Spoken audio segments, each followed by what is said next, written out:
gospel music in Nigeria developed from the music used by indigenous Pentecostal churches on evangelistic parades between 1930 and the 1960s. The second source was the music used at Christian social functions such as naming, wedding, and other festival church occasions in between the 1920s and 1950s.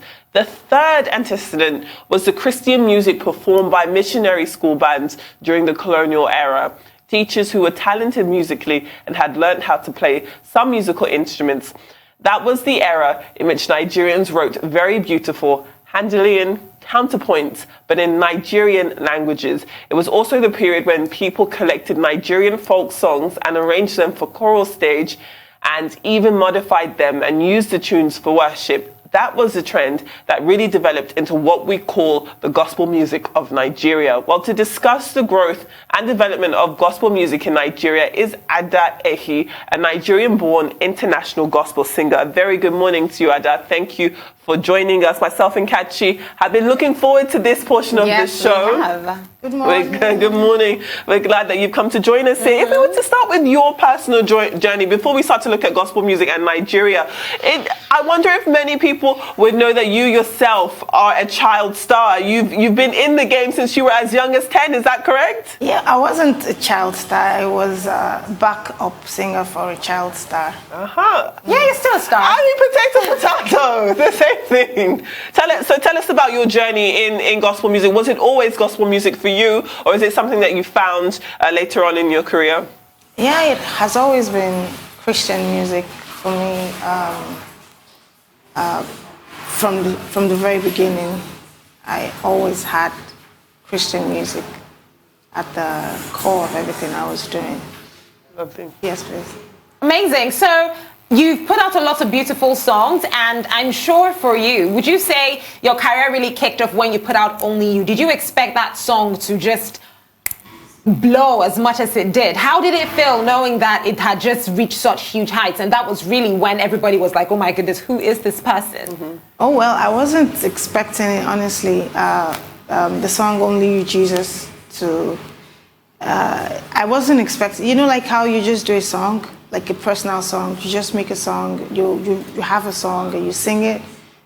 Personally, it's like a personal,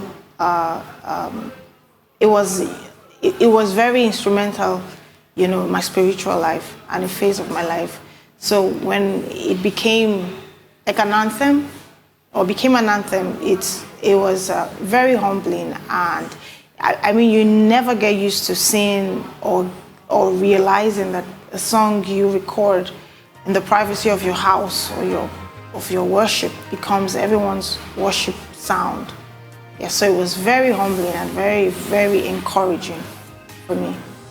In our introduction there, we talked about the history of Christian music and how one tenet of gospel music in Nigeria as we know it today is a trickling down of some type of our experience under colonial rule. If we were to look at that transition from missionaries and people from outside the country bringing Christianity into Nigeria to what we have today, what would you identify as your favorite aspect of Nigerian Christian music? My favorite part of Nigerian Christian music is that it's evolving, and even if people will say the sound or the core of the sound, a whole lot of it is borrowed, so are most things in culture and society, but there's something about the Nigerian gospel music. It's very identifiable anywhere in the globe. It doesn't matter even if it's you have the gospel on R&B, or you have it on Christian rap, or you have it on the Christian church rock. There's the Nigerian identity. It has the flavor, it has the lyrical, it has the language, signatures. And the Nigerian gospel music also has become, or is dictating the African gospel sound, which is huge. So that is what I like most about it, the fact that it's becoming the sound of African Christian music. Absolutely. Well, speaking of African Christian music, let's take a look at one of your really beautiful songs there, Cheta. Here's a video.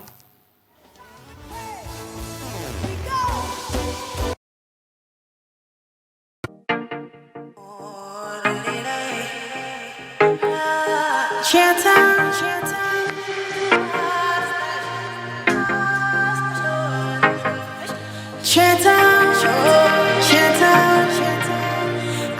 am God and I never fail. Yesterday, today and forever the same.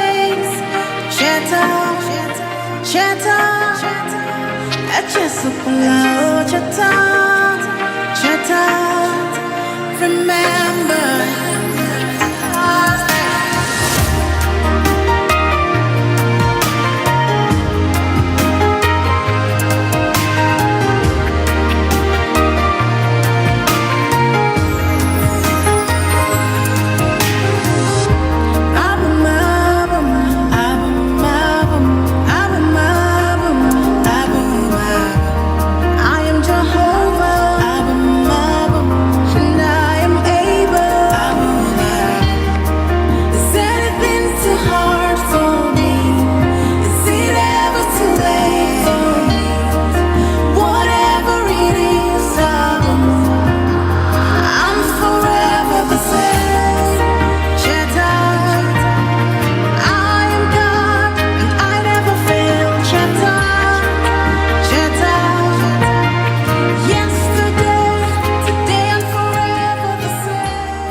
Now, you see, what I really love is when I watch a Nigerian movie and there's the natural elements of our Nigerian sound as the soundtrack. And that's what you did with that beautiful song, Cheta. Tell us what that was like, you know, creating the soundtrack for the film and creating the song itself. It sounds like it comes from a very personal place, a very calm, personal place. Mm-hmm. I would like to tap into that today with you.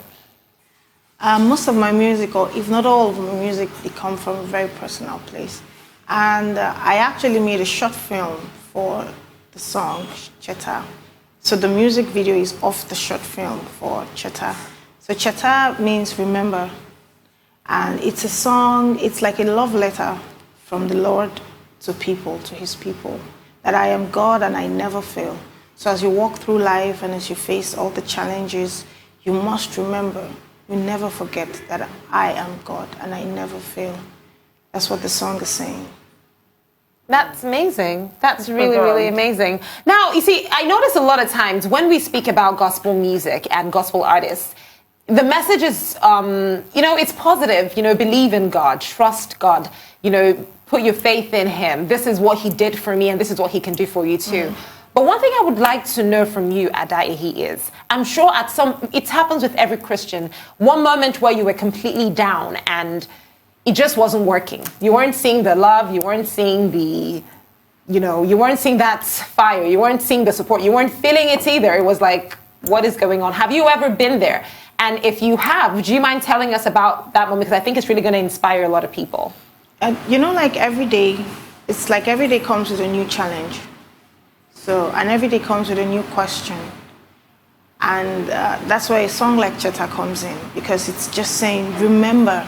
So I always remind myself, I always have in front of my eyes, so to speak, you know, the great things and how far God has brought me is one thing I will never forget.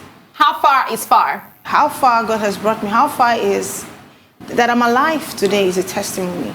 That I am here is a testimony. I mean, that I'm living my dreams, or the dreams that I've always had as a little girl, to walk the dreams, to be an influence in my generation, and to have a voice in my generation, has always been something that I have always dreamt about and I've always seen. So to be here, to be alive, to be healthy, to be present, to have a voice, and to be an inspiration is always in front of me. It comes before any situation, even any accolade or any new achievement. I remember where I am. I remember where I have come from. And that gives me strength. Because if I could have come this far with, if I could have come this far, it just makes me, it always reminds me and it strengthens me. And it's a big indication that I will go further yet.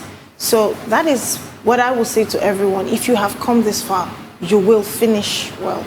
So you just stay focused, remind yourself of where you are. look back every time, remind yourself how far God has brought you. And then you will always be strengthened. You will receive the strength to trust him even for where you are going. I mean, there's so many people, like if they told you would be here today, nothing would convince you. It's like impossible, squared, but you are here and you are living in it. It's a testimony that you will finish. So that's what I would always say, and that's what I always do. Absolutely. Who would you identify as your biggest inspirations? We know that you're a Christian singer, so I know that God, Jesus Christ, would be up there for you. But aside from that, who would you identify as a huge inspiration in your life and your music? There are a lot of influences. It's been many years of listening to music and being influenced. So it's like an avalanche of sources and all of that. So I would go from my childhood of Mary McKee and the Genesis to the Bob Feet and the Don Moen to the Maranatha music and then to the Hill songs.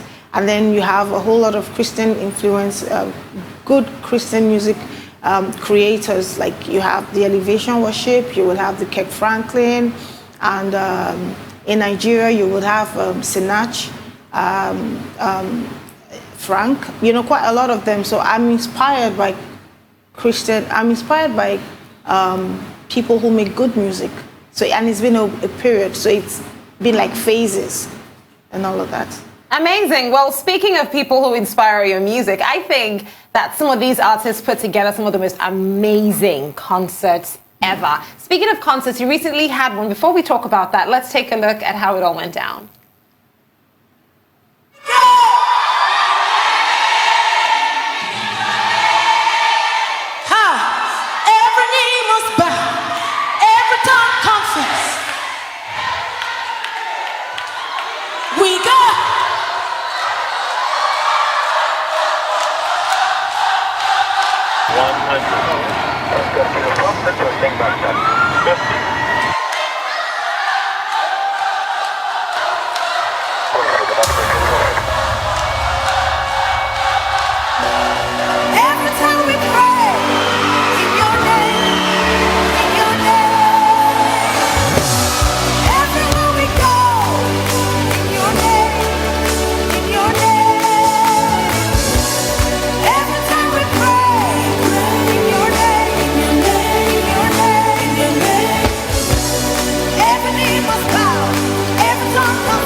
Welcome back to the morning show here on Arise News. Just before we went on that quick break, we're taking a look at one of Ada Ehi's concerts that recently happened. Now we still have her in the studio and we're discussing the development of gospel music in Nigeria. I couldn't help but notice the fact that that performance was, it was very similar to what you would have from a Hillsong, or, there's this genre of music. I wouldn't call it rock or pop. It's a little bit of the mix of both, very different from the conventional Nigerian gospel music. We have a lot more traditional sounds infused in our typical gospel music. It's slower, very solemn. But now we're seeing a lot of, gospel artists within Nigeria embracing the pop and the, upbeat type of music like you did there with that concert. So tell us about that, infusing that, and of course, still being Nigerian and infusing our wonderful Nigerian elements. Well, that song is like rice and beans and plantain. If you keep listening, it gets to the part where we go real African, we go Afrobeat, if you may. So I like to experiment with sound, and like as a creative, sometimes you get bored. You easily get bored, so you make sound, you create, you play around, and try to communicate with your generation even more effectively. That's just what it's about. Maintain the message. Yes. I mean, Ada, it goes without saying that we're still very much in the throes of this pandemic here in Nigeria, which has kept religious spaces closed for months. What do you have to say to people who are really feeling distant from God at this time? People who anticipate going to church on Sunday for sermons, and also to hear music live from the pulpit.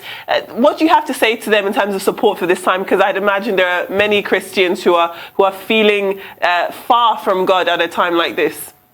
Yeah, but I would like to say God is not far from you. You're feeling far from God, but He's never far from you. And I myself, I can't wait to get back to church. Like, I'm literally sitting at the edge of my seat waiting to get back to church, because there's nothing like being with your family and being in the presence of God. So, but what I would say is, surround yourself with Christian faith-lifting materials. You can source it on the internet. You can, on YouTube, on every streaming device. You have faith-building and faith-strengthening materials. So fill your house, fill your quiet spaces with music, with teachings. Study the Word of God. Get devotionals. So don't ever think that because you're not in church, God is not with you. God is even in your home. He's even in you. That's what makes us.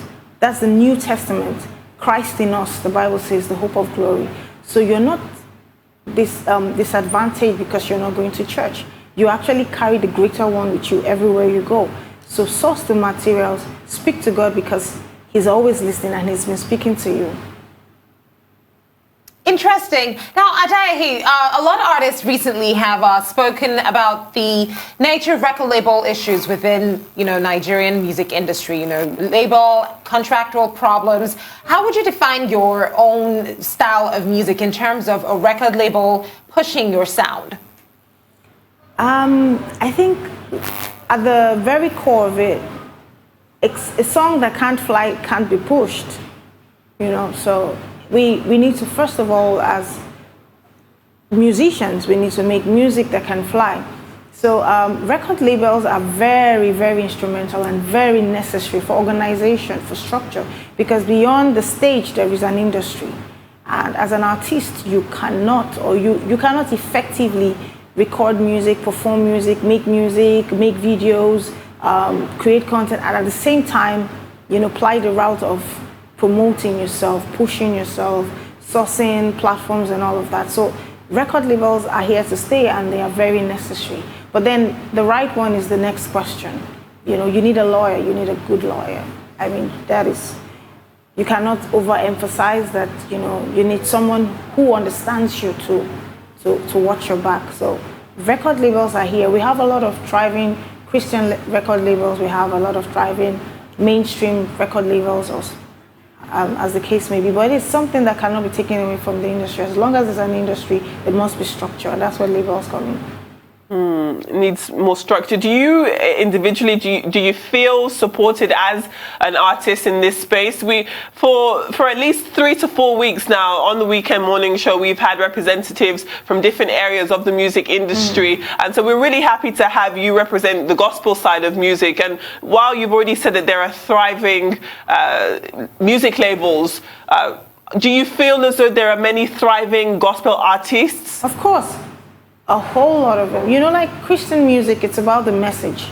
We put the message in front. It's not about what we have or what we have achieved or accolades or the monies that have come in. It's always about the message. So the success part of Christian music is always played down. So people think there is little or no success, which is actually like an opposite of the case. So Christian music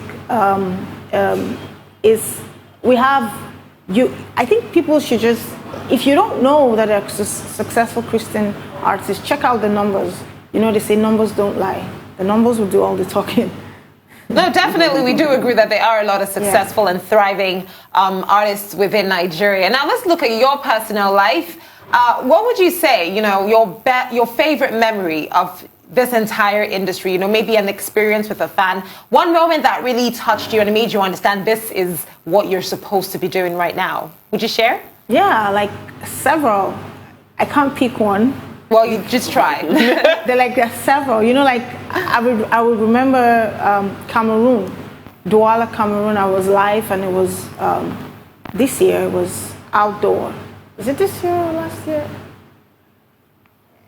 In the last time, when the last stretch of tour I was on, so we were outdoor, and the rain started to pour, and they did not move an inch. The crowd stayed. And so the promoters were like, they had never seen anything like that. And then they were taking their wigs off.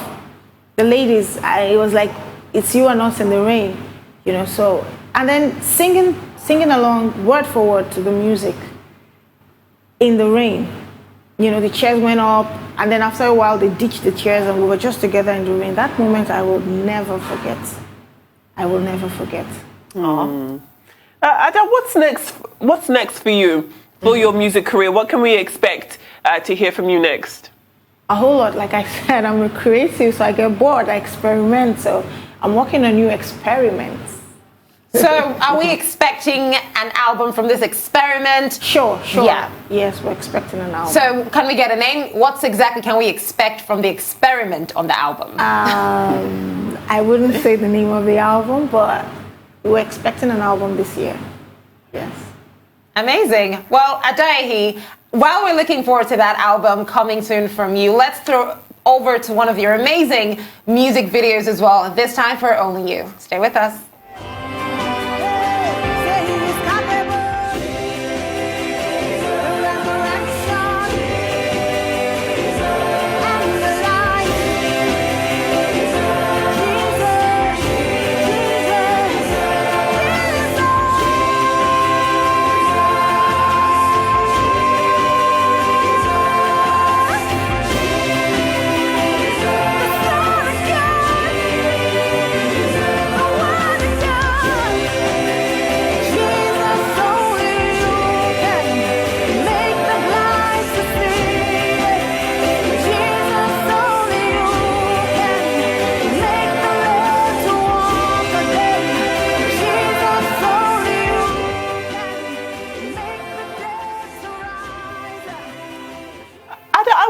Ask you actually, going back to us being in the throes of this pandemic, when we were looking at your concert video there was so much happiness, so much joy, people jumping, people gathering together. It looked like you were feeding off of that energy as well. In this new world that we're getting ready to continue experiencing, are you worried that your concerts won't be as interactive as they've been before, briefly? Yeah, there is that concern. It's very vital, I think for every performer, or minister, the interaction with the crowd, it goes with the territory. When you're live in concert, you're live and your audience is live with you. So we are hopefully and prayerfully anticipating the lift of the curfews and the restrictions. Yeah, yes, absolutely. So, yeah. Well, Adaehi, this has been fantastic. Beautiful music from you as always. We're looking forward